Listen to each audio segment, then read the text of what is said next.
یہ ہے مقبوضہ بلوچستان۔ آج ہفتہ 16 اگست سال 2025 ہے۔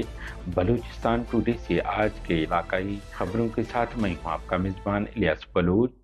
پروفیسر ڈاکٹر عثمان کی جبری گمشدگی بلوچ اساتذہ کی عظمت اور علمی وقار پر حملہ ہے۔ ریاست کے نئے قانون کے تحت ہر بلوچ بلا تفریق مشکوک شخص ہے۔ بلوچ یکجہتی کمیٹی۔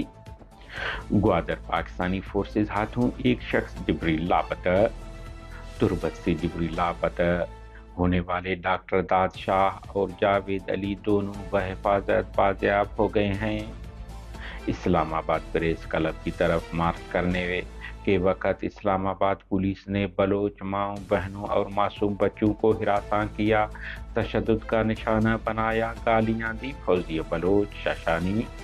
اسلام آباد کے نیشنل پریس کلب باہر ہمارے طے شدہ سیمینار سے محض چند گھنٹے قبل اسلام آباد پولیس نے نہت کی خواتین اور بچوں پر دھاوا بول دیا اور ہمیں ہراساں کیا گیا۔ نادیہ بلوچ۔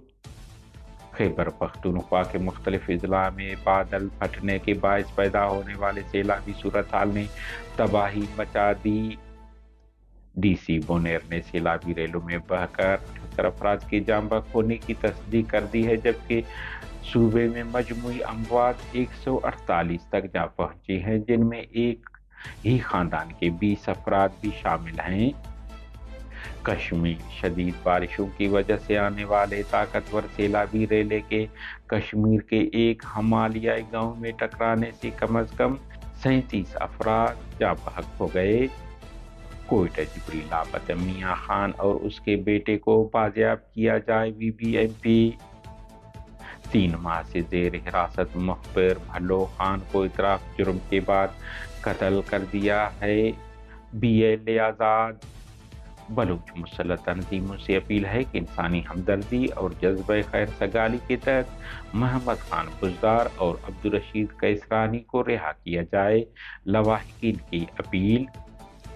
امریکہ کا فیصلہ ہماری جدوجہد کی صداقت کو متاثر نہیں کرتا۔ بی ایل اے اپنی مزاحمتی پوزیشن پر قائم ہے۔ جیند بلوچ۔ بلوچ قوم کو وطن کے دفاع کا حق حاصل ہے۔ مجید بریگیڈ پر امریکی پابندیاں زمینی حقائق سے متصادم ہیں۔ Be R G. نصیر آباد۔ 2 گروپوں میں مسلح تصادم، فائرنگ سے 2 افراد قتل، جبکہ نصیر آباد کے علاقہ پلیجی میں مسلح افراد کی فائرنگ سے ایک شخص ہلاک ہو گیا۔ کوئٹہ۔ مصنوع چمن فائرنگ کے واقعات میں بچے سمیت 3 افراد قتل۔ زیارت میں پکنک منانے والے وکلاء پر فائرنگ، 2 وکلاء سمیت 3 افراد زخمی ہو گئے۔ مقبوضہ بلوچستان کے ساحلی شہر گوادر میں پاکستانی فورسز نے بلیدہ کے رہائشی ایک نوجوان وزیر ولد حاجی ناصر کو حراست میں لے کر لاپتہ کر دیا ہے۔ اہل خانہ کے مطابق انہیں 9 اگست کو گرفتار کر لیا گیا تھا، جس کے بعد سے وہ تاحال لاپتہ ہیں۔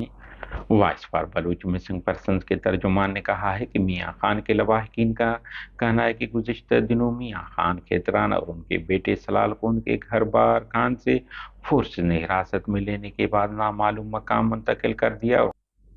انہوں نے واقعے کی مذمت کرتے ہوئے کہا ہے کہ میاں خان اور اس کے بیٹے کو فوراً عدالت میں پیش کرنا چاہیے۔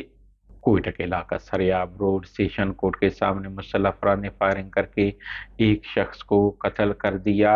ابتدائی اطلاع کے مطابق مقتول حلیے سے بظاہر پاگل لگ رہا تھا۔ مزید تفتیش پولیس کر رہی ہے۔ علاوہ زیارت کے علاقہ سنجوئی میں پکنک منانے والے وکلاء پر نامعلوم مسلح افراد نے فائرنگ کر دی، جس کے نتیجے میں 2 وکلاء سمیت 3 افراد زخمی ہو گئے۔ زخمیوں میں صاحبزادہ نثار احمد ایڈوکیٹ اور فیصل قریشی ایڈوکیٹ شامل ہیں، جو شدید زخمی ہوئے ہیں۔ ابتدائی طبی امداد کے بعد انہیں زیارت سے کوئٹہ ریفر کر دیا گیا۔ مصدوم کھڑکوچہ میں گزشتہ شب مسلح افراد نے شکیل احمد شہوانی نامی شخص کے ٹھکانے پر حملہ کر دیا، جس میں وہ ہلاک ہوا۔ دریں اثنا چمن میں ہوائی فائرنگ سے 10 سالہ بچہ سر میں گولی لگنے سے جاں بحق ہوا۔ ہماری نیوز کو لائک اور شیئر کریں تاکہ پاکستان اور اس کے فوج کی درندگی کی نیوز زیادہ سے زیادہ انسان دوست لوگوں اور ملکوں تک پہنچ پائیں۔